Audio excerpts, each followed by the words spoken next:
සුබ දවසක් කියලා ප්‍රාර්ථනා කරනවා මගේ යාළුවෝ හැමෝටම.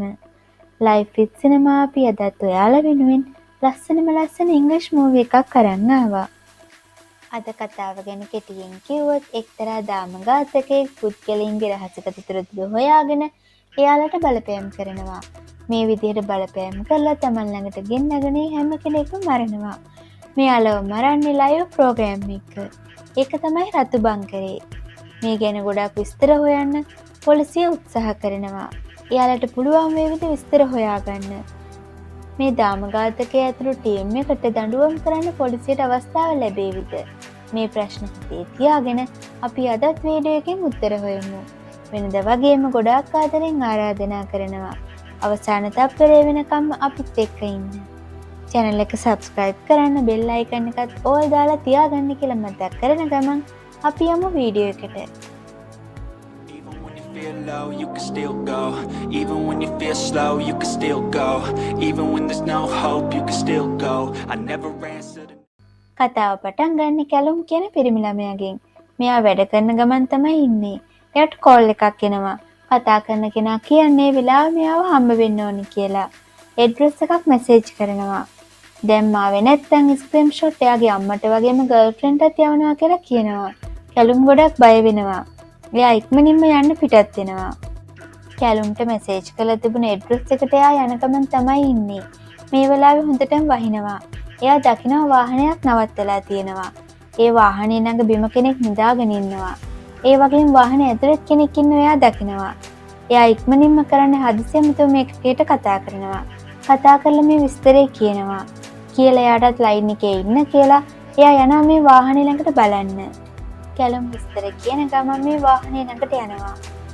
එතකොට බිම නිදාගෙන හිටපු පිරිමි කෙනා ආයෙත් කැලුම්ට පහර දීලා සිහි නැති කරලා එයාව පැහැරගෙන යනවා.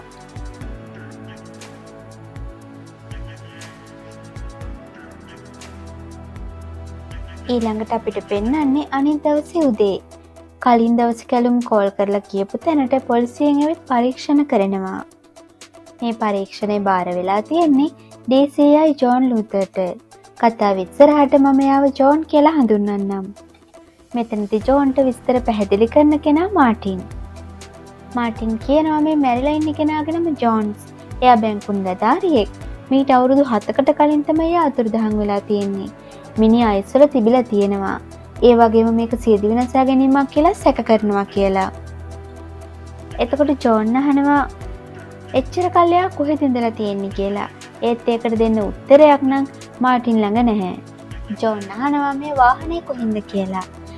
එතකොට මාටින් කියනවා මීට දවස් 10කට කලින් ලන්ඩන් වලින් හොරකම් කරපු එකක් කියලා. ජෝන් අහනවා විස්තර දුන්න පිරිමි ළමයා ඒ කියන්නේ කැලුම් ගැන මොනවද තියෙන ආරංචි කියලා. එතකොට මාටින් කියනවා කැලුම් වැඩ කර ඉන්න ගමන් තමයි මෙතෙන්ට ඇවිල්ලා තියෙන්නේ. ඇයි ඇවිත් තියෙන්නේ මොකද්ද කරේ? ඒ විස්තර නම් මොකුත් දන්නේ නැහැ. මෙතෙන්ට ඇවිත් එයා කෝල් එක දීලා තියෙනවා. ඊට පස්සේ අතුරුදහන් වෙලා කියලා. එතකොට මෙතෙන්ට එනවා කැලුම්ගේ අම්මා. එයාගේ නම කොරින්. එයා ඉල්ලනවා ජෝන්ගෙන් එයාගේ පුතාව හොයලා දෙන්න කියලා. මේ වෙලාවේ ජෝන් පොරොන්දු වෙනවා එයාට එයාගේ පුතාව හොයලා දෙනවා කියලා. අපිට පෙන්නනවා මේ වෙලාවේ කෙනෙක් ජෝන් දිහා බලාගෙන ඉන්නවා. එයාගේ නම ඩේවිඩ්. ඊට පස්සේ එයා කෝල් එකක් ගන්නවා. එයා කියනවා DCI ලූතර් තමයි කැලුම්ගේ නඩුව බලන්නේ. එයා මේ පරීක්ෂණය කරොත් මාව හොයාගනි. ඒක නිසා මට බයයි. එයාගේ රාජකාරිවලදී එයා කරලා තියෙන අකටයුතුකම් ගැන තියෙන හැම විස්තරයක් මෙයාට හොයලා දෙන්න කියලා. ඊළඟට අපිට පෙන්වන්නේ ජෝන්. එයා සාක්ෂි විකෘති කිරීම අල්ලස් වැනි චෝදනාවලට වැරදි කර බවට පත් වෙලා බන්ධනාගාරගත කරනවා කියලා නිවුස් එකක් යනවා. ඒක දැකලා ඩේවිඩ් නම් ගොඩක් සතුටු වෙනවා. ජෝන් බන්ධනාගාරයට අරන් එනවා. බන්ධනාගාරේ ඉන්න අනික් සිරකරුවන් පොලිසියත් එක්ක ගොඩක් තරහයි. ඉතින් ඒක නිසා ජෝන් එක්ක ඉන්නේ ගොඩක් තරහින්. මෙතන ඉන්න සිරකරුවන්ගෙන් ජෝන්ට කුටි කන්නත් සිද්ධ වෙනවා. ඊළඟට අපිට පෙන්වන්නේ කැලුම්ගේ ගෙදර. කැලුම්ගේ අම්මට ඒ කියන්නේ කොරින්ට කෝල් එකක් එනවා. කතා කරන්නේ කැලුම්. එයා ඇඩ්‍රස් එකක් කියලා කියනවා. එයාව ගන්න එන්න කියලා. කොරින් ඉක්මනින් මෙතෙන්ට යන්න පිටත් වෙනවා.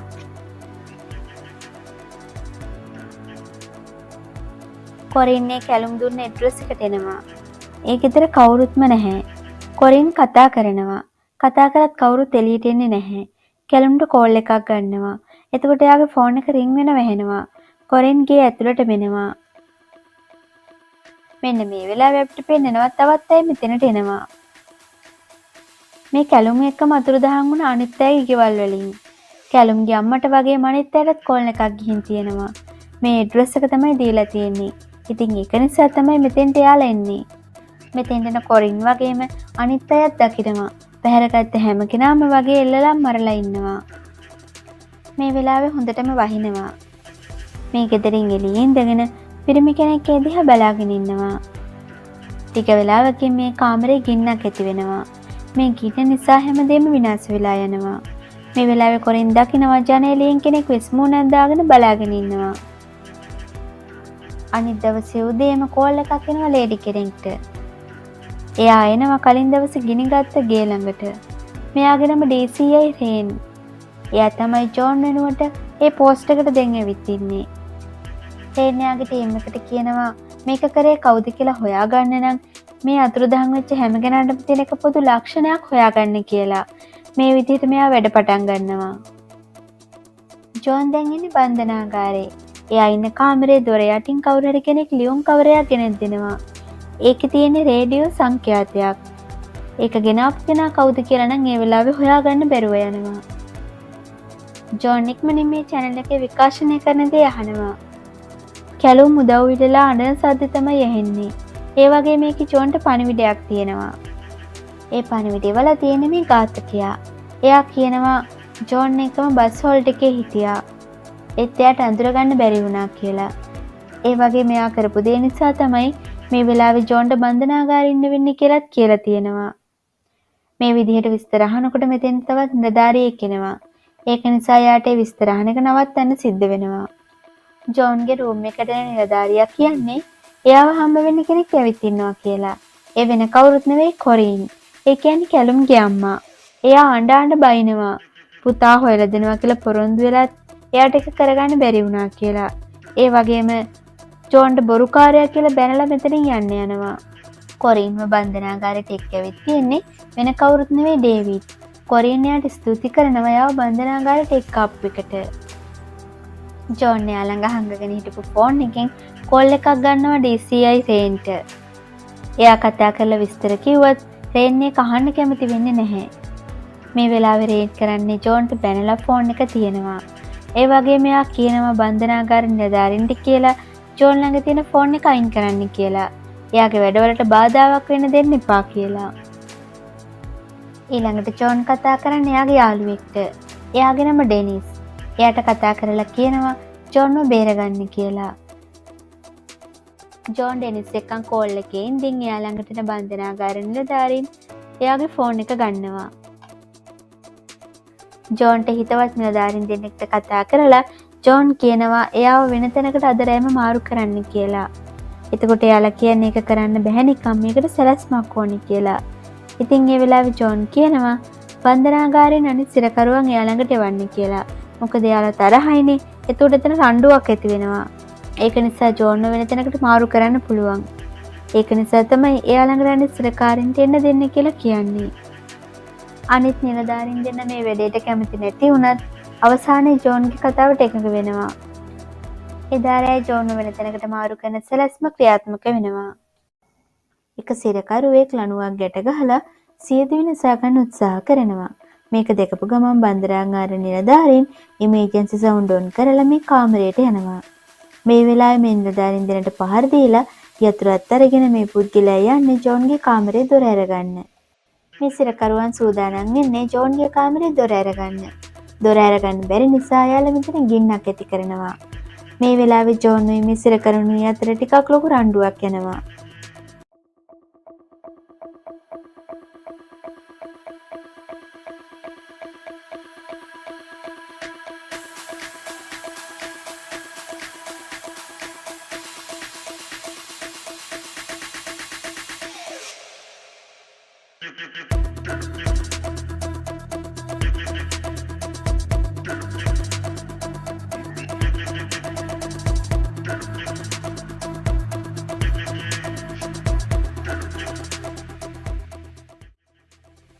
බන්ධනාගාර නිලධාරීන් මෙතෙන්ට ඇවිත් මේ රණ්ඩුව නවත්තනවා.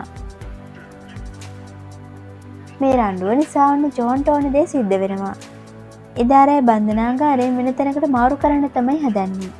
ජෝන්ව මේ විදිහට අරන් යනකොට ඒ අතර මඟදී ඩෙනිස් ඇවිත් එයාව බේරගෙන යනවා.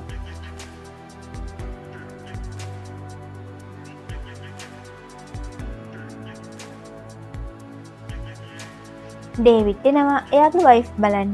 එයා ඉන්නේ හොස්පිටල් එකේ. හොස්පිටල් එකේ ඉන්නේ ඇයි මොනවා වෙලාද කිසිම දෙයක් මේ වෙලාවෙදි නම් අපිට කියන්නේ නැහැ. ජෝන්ට එයාගේ වාහනේ වගේ මැදුම් එහෙමත් දීලා ඩෙනිස් කියනවා අනිවාර්යෙන් මේ මිනිමරුව හොයාගෙන එයාට දඬුවම් කරන්න කියලා. එහෙම කියලා එයාලා යනවා. ජෝන් බන්ධනාගාරයෙන් පැනගෙන කියලා දැනගන්න රේන් එනවා DCI මාටින් ළඟට. ඔයාලට මතකනේ කලින් ජෝන් එක්කන් අර කැලුම් අතුරුදහන් වෙච්ච තැන වාහනේ බලන්න ගියා විස්තර කිව්වේ අන්න එයා තමයි මාටින්. එයාගෙන් ඇවිත් උදව් ඉල්ලනවා. ජෝන් අල්ලගන්න. මොකද ජෝන් මාටින් කියලා කියන්නේ දෙන්න හොඳම යාළුවෝ නිසා. ඒ වගේම කියනවා රේන්ට ඕනේ ජෝන්ට කරදරයක් නැතුව ආපහු අත්අඩංගුවට ගන්න කියලා. මාටින් මේ වෙනකොට ඉස්රාම ගිහින් තමයි ඉන්නේ. එයා කැමති වෙනවා රේන්ට උදව් කරන්න. ඔයාලට මතක ඇතිනේ ජෝන් බන්ධනාගාරින්දින් එයාට පණිවිඩය ලැබුණේ 65 දශම 8 කියන සංඛ්‍යාතය තියෙන channel එකකින් කියලා. ඉතින් ජෝන් යනවා ඒ channel එක හොයාගෙන. මේ අතරේ මාටින් එනවා ජෝන් හිටපු බන්ධනාගාර කාමරේට. එයා ඇවිත් විස්තර හොයනවා. එයා හොයා ගන්නවා ජෝන්ට ලැබුණු මැසේජ් එක. එයා ඒ channel එකෙන් විකාශනය වුණු ඒ පණිවිඩය අහනවා. මාටින් දැනගන්නවා මේ වෙලාවේ අනිවාර්යයෙන්ම ජෝන් නැති මේ channel එක හොයාගෙන එන ගමන් කියලා. ඉතින් එයා රේන්ට කතා කරලා කියනවා ජෝන්ව හොයාගන්න ඕනේ නම් 65.8 කියන සංඛ්‍යාතය තියෙන channel එක හොයාගන්න කියලා. ජෝන් යනවා මේ channel එකට. ඒ අයිති කෙනාගෙන් විස්තර ඇහුවට එයා මුලින් විස්තර මුකුත්ම කියන්නේ නැහැ. ඒ ජෝන්ට බයට පස්සේ එයා හැමදේම කියනවා. එයාට ඒ රෙකෝඩින් එක කොරියර් සර්විස් එකෙන් තමයි එවලා තියෙන්නේ. ඒ කවුද කියලා මේ වෙනකන් දැකලා නැහැ. ඒ වගේම මේ පුද්ගලයාත් මිනිමරුවගේ බලපෑම් වලට අහු වෙලා ඉන්න කෙනෙක්. ඒ වගේම මේ විස්තර එවන කෙනා එයාට මැසේජ් කරනවා. ඒ නම් එකත් ජෝන්ට දෙනවා. ඒත් හැබැයි එකම සිම් එක දවස් දෙකක් පාවිච්චි කරන්න නැහැ කියලා ජෝන්ට කියනවා. මේ channel එකට පොලිසියෙන් එනවා ජෝන්ව අල්ලගන්න. ඒත් එයාලට ජෝන්ව අල්ලගන්න නම් ලැබෙන්නේ නැහැ. මේ අතරතුරේ අපිට පේනවා ඩේවිඩ්. එයාට ටීම් එකක් ඉන්නවා. එයා කතා කරනවා ආකාශ් කියලා කෙනෙක්ට. එයා කතා කරලා අහනවා ඊළඟට මරන්න ඉන්න ලෑස්තිද කියලා. එතකොට ආකාශ් පෙන්නනවා එයාලා ලෑස්තියි කියලා. මෙන්න මේ විදිහට මෙයාලා ආයෙත් පිරිසක් මරන්න තමයි සූදානම්ෙන් ඉන්නේ. ජෝන් මාටින්ට කෝල් එකක් ගන්නවා. ඒ වෙලාවේ මාටින් කියනවා දැන් එයා රේන්ට උදව් කරනවා කියලා. ජෝන්ව අල්ලගන්න. ජෝන් කියනවා ඒක හොඳයි. එහෙම කරන්න කියලා. ඊට පස්සේ ජෝන් කියනවා මං මේ පුද්ගලයා හොයාගත්තා. තව විනාඩි 20ක් යනකොට ඒකේන අල්ලගන්නවා කියලා. මාටින් රේන්ට කියනවා දැන් ජෝන්ගේ ෆෝන් නම්බර් එක ෆලෝ කරන්න. එයා දැන් මිනිමරු අල්ලගෙන යන ගමන් ඉන්නේ කියලා. ජෝන්ගේ ෆෝන් එකෙන් කෝල් එකක් ගත්තොත් ජෝන් ඉන්න තැන හොයාගන්න නිසා එයා කරන්නේ වෙන කෙනෙක්ගේ ෆෝන් එකෙන් කෝල් එකක් ගන්නවා. ඒත් වැඩක් වෙන්නේ නැහැ. මේ වෙලාව වෙනකොටත් රේන් ඇතුළු ටීම් එක ජෝන් කොතනද ඉන්නේ කියලා හොයාගෙන යා ගාවට එන ගමන් තමයි ඉන්නේ. මේ වෙලාවේ අපිට පේනවා බිල්ඩින් එකට කිහිප දෙනෙක් අඬ ඉන්නවා. මාටින් කිව්වනේ ජෝන්ගේ ෆෝන් එක ෆලෝ කරන්න කියලා. ඉතින් ජෝන්ගේ ෆෝන් නම්බර් එක ෆලෝ කරලා මෙතෙන්ට පොලිසියෙන් එනවා ජෝන්ව අත්අඩංගුවට ගන්න. රේන්ගේ ටීම් එකේ අය රේන්ට කතා කරලා අහනවා ජෝන් අත්අඩංගුවට ගන්නද කියලා. එතකොට රේන් කියනවා දැන් මෙපා. මිනිමරු අල්ලගත්තට පස්සේ දෙන්නම අත්අඩංගුවට ගන්න කියලා. මේ වෙලාවේ මෙතන ගොඩක් අය ඉන්නවා. ජෝන් අර නම්බර් එකට කෝල් එකක් ගන්නවා. ඒ කෝල් එක ආන්සර් කරන්නේ ඩේවිඩ්. ඒත් එක්කම ඩේවිඩ් දකිනවා එයාට කෝල් එක ගන්න ජෝන් බව. ඩේවිඩ් පැනලා දුවනවා. ජෝන් එයාව අල්ලගන්න පස්සෙන් එලවනවා. ඩේවිඩ් එතන හිටපු පිරිමි කෙනෙක්ගේ බෙල්ලට පිහියක් තියලා ජෝන්ට තර්ජනය කරනවා. ජෝන් එහෙම නවතිනවා. බිල්ඩින් එකේ හිටපු දෙන්නෙක් මෙන්න මේ වෙලාවේ පහළට පනිනවා. මේ නිසා මෙතන ලොකු කලබලයක් ඇති වෙනවා.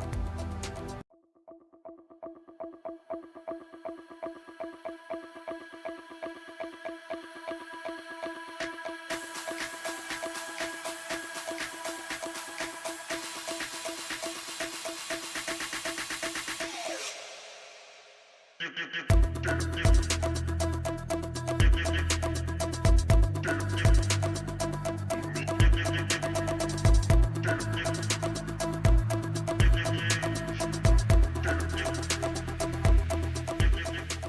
වෙලාවේ මෙතෙන්ට රේන් එනවා.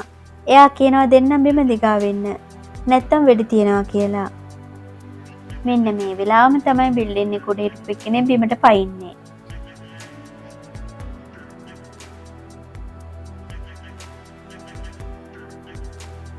එකපාරම රේන් යනවා කෙනා වැටුණ පැත්තට. ඒත් එක්කම ඩේවිඩ් එයා අල්ලන් හිටපු පිරිමි කෙනාව අතහැරලා බේරෙන්න දුවනවා. ජෝනුත් යනවා ඩේවිඩ් පස්සෙන්. එයාව අල්ලගන්න.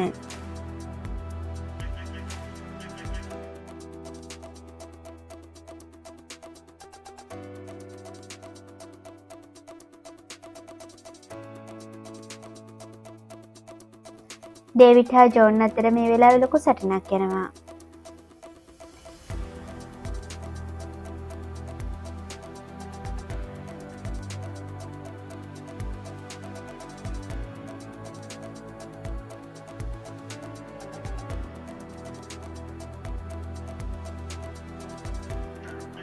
මේ සටන අතරේ ඩේවිඩ් ජෝන්ට පිහියෙන් අයිනවා.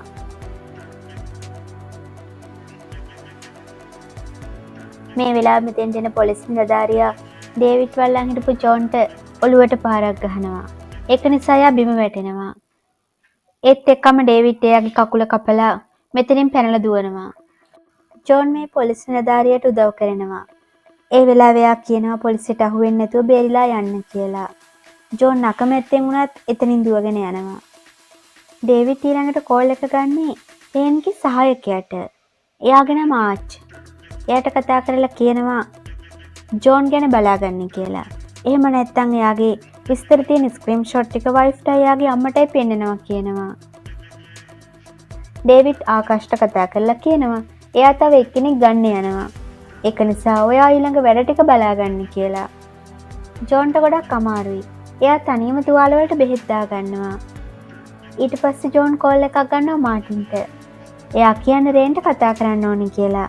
රේන්ගෙන් අහනවා තුවාලුන පොලිස් නිලධාරියට දැන් කොහොමද කියලා. එතකොට කියනවා එයා මැරුණා කියලා. මේ වෙලාවේ රේන් ජෝන්ට බනින්න හැදුවත් මාටින් එක රිද දෙන්නේ නැහැ. එයා කියනවා ජෝන් කෝල් එකේ ඉඳන් මෙයා ඉන්න තැන හොයාගන්න කියලා. මාටින් අහනවා ජෝන්ගේ මොනවද හොයාගත්තේ කියලා. ජෝන් කියනවා තාම වැඩි දෙයක් හොයාගන්න බැරි වුණා කියලා. ඒ වගේම ජෝන් මේ වෙලාවේ කියනවා ඩේවිඩ් මිනී මරන්න පාවිච්චි කරන්න මිනිස්සුන්ගේ දුර්වලතාවයන් කියලා. ඒ පුද්ගලයින්ට සල්ලි තියෙන කිසිම අඩුපාඩුවක් නැති වැදගත් පුද්ගලින්. හැබැයි යාගේ ජීවිතේ හංගපු රහස් එයා හොයාගෙන ඒව එළියට දානවා කියලා බ්ලැක්මේල් කරලා තමයි එයාලව ගෙන්නගෙන මරන්නේ කියලා කියනවා. මෙහෙම කියපු ගමන් ජෝන් කෝල් එක කට් කරනවා. ඒ නිසා රේන්ට බැරි වෙනවා ජෝන් කොහෙද ඉන්නේ කියලා හොයාගන්න. ආන්නේ කියලා කියන්නේ රේන්ගේ දුව. ඩේවිඩ් රේන්ගේ ගෙදරට ඇවිල්ලා ආන්නේ පැහැරගෙන යනවා. රේන් ඉන්නේ ඩේවිඩ් ගැන වැඩි විස්තර හොයන ගමන්. එයාට කෝල් එකක් එනවා. කතා කරන්නේ ඩේවිඩ්. එයා කියන්නේ ආන්නේ පරිස්සමට ඕනේ නම් ජෝන් ගැන බලාගන්න කියලා. මේ විදිහට කියලා එයා ෆෝන් එක කට් කරනවා. ජෝන් ඉන්නේ ගොඩක් අමාරුවෙන්. එයාගේ තුවාල නිසා. රේන් එනවා ජෝන්ව හම්බ වෙන්න. එයා එන්නේ ජෝන් අත්අඩංගුවට ගන්න. රේන්ගෙන් ජෝන් අහනවා මොනවද මිනිමරුවා ගැන හොයාගත්තේ කියලා. රේන් මේ වෙලාවේ කියනවා එයාගේ නම ඩේවිඩ් රොබර්ට්. දැඩි ලිංගික අපයෝජකයෙක් කියලා කලින් සඳහන් වුණත් ඔප්පු කරන්න සාක්ෂි නැහැ කියලා. ඒ වගේම රේන් කියනවා ඩේවිඩ්ගේ වයිෆ් එයාගෙන් වෙන් වෙන්න තීරණය කරලා තියෙනවා. දැන් නම් එයා ඉන්නේ පිච්චිච්ච තුවාලත් එක්කන් හොස්පිටල් එකේ කියලා. කිසිම තැනක ඩේවිඩ් විරුද්ධව සාක්ෂියක්වත් චෝදනාවක්වත් සඳහන් වෙලා නැහැ කියලා. රේන් තව විස්තර කියන්න කියලා ජෝන් එක්කන් එනවා කායක ළඟට. එන අතරමඟදී ජෝන් අහනවා ඩේවිඩ් ඔයාගේ මොනවද ගත්තේ කියලා. එතකොට රේන් කියනවා මගේ දුව කියලා. රේන් හදන්නේ ජෝන්ව අත්අඩංගුවට ගන්න. එයා කියනවා වාහනේට නගින්න කියලා. ජෝන්ට වාහනේට නගින්න කියලා කිව්වත් ජෝන් කියන්නේ අපි දෙන්න එකතු වෙලා දුවව බේරගමු කියලා. එතකොට රේන් කියනවා ඔයා නිසා තමයි මගේ දුව අත්අඩංගුවට ගත්තේ කියලා. ජෝන් එතකොට කියනවා නෑ මම නිසා නෙවෙයි. කොහොමත් එයා ඔයාගේ දුව පැහැරගෙන ඔයා හසුරුවනවා කියලා. මේ වෙලාවේ රේන් ජෝන්ට වෙඩි තියන්න හදනවා. ඒ නිසා ජෝන් වාහනේට නගිනවා. ඒත් රේන් ආපහු ඇවිල්ලා වාහනෙන් එයා එළියට ගන්නවා. දෙන්න කාටත් හොරෙන් මේ මෙහෙයුමට ලෑස්ති වෙනවා. මේ දෙන්න ඊළඟට එන්නේ ඩේවිඩ්ගේ වයිෆ් ළඟට. එයා නම් කැමති වෙන්නේ නැහැ මුලින් කතා කරන්න. එයා හිතන්නේ ඩේවිඩ් එයාව පරීක්ෂා කරන්න යවපු දෙන්නෙක් කියලා. ඒ ජෝන් පැහැදිලි කරනවා. හැම විස්තරයක්ම කියනවා. රේන්ගේ දුව ආන්‍යා පැහැරගෙන කියලාත් කියනවා. ඒ වෙලාවේ ඩේවිඩ්ගේ වයිෆ් හැම විස්තරයක්ම එයාලට කියනවා. මේ අතරේ ලයිව් ප්‍රෝග්‍රෑම් එකක් පටන් ගන්නවා. ගොඩාක් අයකට ජොයින් වෙලා ඉන්නවා. මේ වීඩියෝ එකේ කලින් අතුරුදහන් වුණ හැම කෙනෙක්ම වගේ ඉන්නවා. එයාලව මරන්න ඕනේ කොහොමද කියලා මේ ප්‍රෝග්‍රෑම් එකට ජොයින් වෙලා ඉන්න අය කමෙන්ට් කරනවා. රේන් ජෝන් එක ඩේවිඩ්ගේ වයිෆ් කියපු තැනට යන්න තමයි හදන්නේ. මේ වෙලාවේ මාටින්ට කෝල් එකක් ගන්නවා. ජෝන් එයාගෙන් උදව්වක් ඉල්ලනවා. ඒ උදව්ව මොකක්ද කියලා අපිට තව ටිකකින් බලා ගන්න පුළුවන්. ඩේවිඩ් කතා කරනවා රේන්ගේ සහායකයාට. ඒ කියන්නේ ආච්. කතා කරලා කියනවා එයාගේ වයිෆ් ඉන්නේ මේ හොස්පිටල් එකේ. එයා අතින් විස්තර පිටට යන්න පුළුවන්. ඒක නිසා යා මරන්න කියලා. ආච්ට බෑ කියලා කියන්න බැහැනේ. ඒ වගේම කියනවා මේ ආච් දෙන අවසාන වැඩේ. එයාට ඊළඟට පුළුවන් කරදරයක් නැතුව ජීවත් වෙන්න කියලා. ආච් යනවා ඩේවිඩ්ගේ වයිෆ් ළඟට. එයා මරන්න තමයි යන්නේ. ඔයාලට මතකයි නේද මාටින්ගෙන් උදව්වක් ඉල්ලුවා. මෙන්න මේක තමයි ඉල්ලපු උදව්ව. ජෝන් දැනගෙන ඉඳලා තියෙනවා ඩේවිඩ් එයාගේ වයිෆ් මරන්න කෙනෙක් එවනවා කියලා. ඒ කෙනා කවුද කියලා බලාගන්න තමයි මාටින් දෙතන ඉන්න කියලා තියෙන්නේ. මෙතනින් බේරිලා යන්න ආච්චි උත්සාහ කරත් ඒක කරගන්න බැරුව යනවා. අවසානයේ ඒ ගෙන ආපු බෙහෙත් එක මෙයාට විදගෙන එයා මැරෙනවා. ට්‍රේන් එනවා ජෝන් එක්කන් ඩේවිඩ් හොයාගෙන. එයාලට වාහන එන්න පුළුවන් වෙන ටික දුරක් විතරයි. එතනින් එහාට එයාලා දෙන්න පයින් එනවා. මේ වෙලාවේ ජෝන් නම් ඉන්නේ ගොඩක් අමාරුවෙන්. මෙහෙම එනකොට ජෝන් දකිනවා මිනිස්සු මරලා වතුර යට දාලා ඉන්නවා. මෙයාලා මේ ගෙදරට එනවා. කලින් වගේ වතුර දාන් උන අය මරලා එල්ලලා ඉන්නවා. රේන් හිතන්නේ මෙතන ඉන්න කෙනෙක් එයාගේ දුව කියලා. එයා හොඳටම අඬනවා. ඒ විතරක් නෙවෙයි එයාගේ දුවට එහෙම මැරෙන්න සිද්ධ වුණේ ජෝන් නිසා කියලා ජෝන්ටත් හොඳටම බයිනවා. බැනලා ජෝන් මෙතනින් එලව ගන්නවා. ඒ ට්‍රේන් බලන්දින් එතන ඉන්නේ එයාගේ දුව නෙවෙයි. එයා හිතන්නේ ජෝන් ගියේ නැහැ කියලා. ජෝන් මේ මගේ දුව නෙවෙයි කියනකොටම ආකාශ් පිටිපස්සෙන් ඇවිත් එයාට ගහනවා. ගහලා රේන්ගේ බෙල්ලට පටියක් බඳිනවා. මේ අතරේ ජෝන් ගේ ඇතුළටම යනවා. ඩේවිඩ් එකපාරම ලයිට් ඔන් කරන නිසා ජෝන්ට ඒක දරා ගන්න අමාරු වෙනවා. මේ වෙලාවේ ජෝන්ට හොඳටම ගහනවා. ජෝන්ට හෙල්ලෙන්නවත් බැරි වෙන්න ගැට ගහලා තමයි තියෙන්නේ. ඔයාලට මතකයි නේද අපි කලින් දැකපු ලයිව් ප්‍රෝග්‍රෑම් එක? මෙන්න මේ ප්‍රෝග්‍රෑම් එක කරන්නේ මෙතන ඉඳන්. මේක කරන්නේ ඩේවිඩ්. ගොඩක් අය පැහැරගෙන ඇවිත් මෙන්න මේ ලයිව් ප්‍රෝග්‍රෑම් එකේ තමයි මරන්නේ. ප්‍රෝග්‍රෑම් එක බලන අය කමෙන්ට් කරනවා කොහොමද මෙයාලව මරන්න ඕනි කියලා. ඒ විදිහට ඩේවිඩ් කරන්නේ හැමෝම මරණ එක. මෙතනට ට්‍රේන්වත් අරන් එනවා. එයාගේ දුව හිර කරගෙන ඉන්නේ මෙන්න මෙතන. ඩේවිඩ් ට්‍රේන්ට කියනවා එයාගේ දුව බේර ගන්න ඕනේ නම් ජෝන්ට පිහියෙන් අනින්න කියලා. ට්‍රේන් එකට මුලින් කැමති වෙන්නේ නැහැ. ඒත් එයාගේ දුව බේර ගන්න ඕනේ නිසා එයාට සිද්ධ වෙනවා ජෝන්ට පිහියෙන් අනින්න.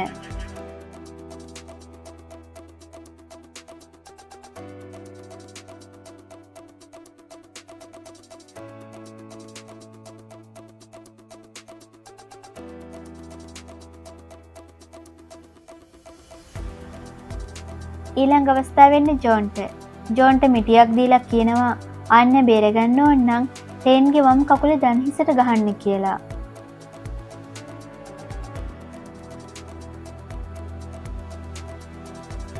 ජෝන් කොච්චර උත්සාහ කරත් එයාට ඒක කරගන්න බැරුව යනවා. ජෝන් මේ බලාගෙන ඉන්න හැමෝටම කියනවා මේ වෙනකොටත් පොලිසියට විස්තර කියලා තියෙන්නේ ඔයාලගේ IP ඇඩ්‍රස් එකෙන් අනිවාර්යෙන් පොලිසියෙන් ඔයාලව අල්ලගනී කියලා. ප්‍රෝග්‍රෑම් එකට ජොයින් වෙලා හිටපු හැම කෙනෙක්ම වගේ ප්‍රෝග්‍රෑම් එකෙන් අයින් වෙනවා. ඒ වගේම ජෝන් කියනවා ඔයාගේ වයිෆ් මරන්න ගත්ත උත්සාහය සාර්ථක වුණේ නැහැ කියලා. ජෝන් මේ වෙලාවේ ඩේවිඩ්ට කියනවා ඔයා හරි දුර්වල කෙනෙක්. ඔයාට කවුරුත් කැමති නැහැ. මේ විදිහට කියනකොට ඩේවිඩ්ට කේන්ති යනවා. මේ ඩේවිඩ් හිතාගෙන ඉන්නේ හරිම දුර්වල කෙනෙක් කියලා. හැම කෙනෙක් මෙයා ප්‍රතික්ෂේප කරනවා. කිසි කෙනෙක් එයාට කැමති නැහැ. මෙන්න මේ විදිහට තමයි එයා හිතාගෙන ඉන්නේ. ඉතින් ඒක නිසා තමයි එයා අනිත් අයට වෛර කරන්නේ. ඒකයි පුද්ගලයන් පැහැරගෙන ඇවිල්ලා ලයිව් ප්‍රෝග්‍රෑම් එකකින්, ඒ කියන්නේ රතු බංකරේ කියන ප්‍රෝග්‍රෑම් එකකින් එයාලව මරන්නේ. ඒත් එක්කම ටීම් එකේ කෙනෙක් කෙනවා ජෝන්ට පහර දෙන්න. ඒත් එයාලට පුළුවන් වෙනවා ඒ කෙනා බිමට වට්ටන්න. ඩේවිඩ් මෙතනින් පැන ගන්නවා. එයා පැන ගන්න දොර ලොක් කරලා. ඒත් ජෝන්ට පුළුවන් වෙනවා දොර වැහෙන්න කලින් රේන්ගේ අද්දික ලැහලා ඩේවිඩ් පස්සෙන් යන්න. ආන්‍යා රේන් වගේම ආකාශත් මේක ඇතුලේ හිර වෙනවා. භූමි තෙල් වලින් මේක පිරෙන්න පටන් ගන්නවා. ඩේවිඩ් පස්සෙන් යන ජෝන් දකිනවා අතුරුදහන් වුණා කියලා කියපු හැම කෙනෙක්ම මෙතන ගෙනත් තියෙනවා. එයාලව මරන්න තමයි සැලසුම් කරලා තිබිලා තියෙන්නේ. ඩේවිඩ් එයාගේ වාහනයෙන් පැනලා යන්න හදනකොට ජෝන් එයාගේ වාහනේ එල්ලෙනවා. මේ විදිහට මේ දෙන්න අතර ලොකු රණ්ඩුවක් යනවා.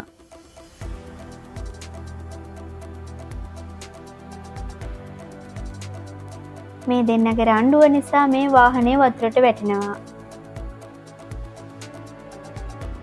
ආන්‍යා රේන් හිර වෙලා හිටපු මේ කාමරේ භූමි තෙල් වලින් පිරීලා ගිනි ගන්නවා. ජෝන්ට පුළුවන් වෙනවා ඩේවිඩ් අතේ තිබුණ ෆෝන් එක අරන් මේ දොර අන්ලොක් කරන්න. ඒ වගේම මේ අතරතුරේ ඩේවිඩ්ගේ වයිෆ්ගෙන් හැම විස්තරයක්ම අහගන්න මාටින් එනවා මේ දෙන්නව හොයාගෙන. ඩේවිඩ්ගේ වයිෆ්ට ගිනි තියලා පුච්චන්න හදලා තියෙනෙත් මේ ඩේවිඩ්ම තමයි. එහෙම කරන්න හදලා තියෙන්නේ ඩේවිඩ්ගේ විස්තර දැනගෙන ඒ දේවල් වලට එයා අකමැති වුණ නිසා. මාටින් ඇතුළු ටීම් එක ඇවිත් ජෝන්ව බේරගෙන එයා උඩට අරන් එනවා. අපිට පේනවා මරලා දාපු අනිත් අය වගේම ඩේවිඩ් මෙතන හිර වෙලා මැරෙනවා. මෙන්න මේ විදිහට මේ දෙන්නත් බේරිලා ඩේවිඩ් හිර කරගෙන හිටපු අනිත් අය බේරගන්න පුළුවන් වෙනවා. ජෝන් කියලා කියන්නේ බන්ධනාගාරයෙන් පැනපු කෙනෙක්නේ. ඒත් එයා කරපු මේ මෙහෙයුම නිසා එයාට ආය බන්ධනාගාරගත වෙන්නේ නැතුව ඉන්න පුළුවන්කම ලැබෙනවා. ඊළඟට අපිට කතාව අවසානයේදී පෙන්නනවා එයා හොයාගෙන තවත් වැඩක් බාර දෙන්න තවත් පිරිසක් එනවා. අද මූවී එක ගැන ඔයාලගේ අදහස කමෙන්ට් එකක් දාගෙන යන්න. අමතක නොකර channel එක subscribe කරන්න. එහෙමනම් ඊළඟ වීඩියෝ එකකින් හම්බ වෙමු. සුබ දවසක්.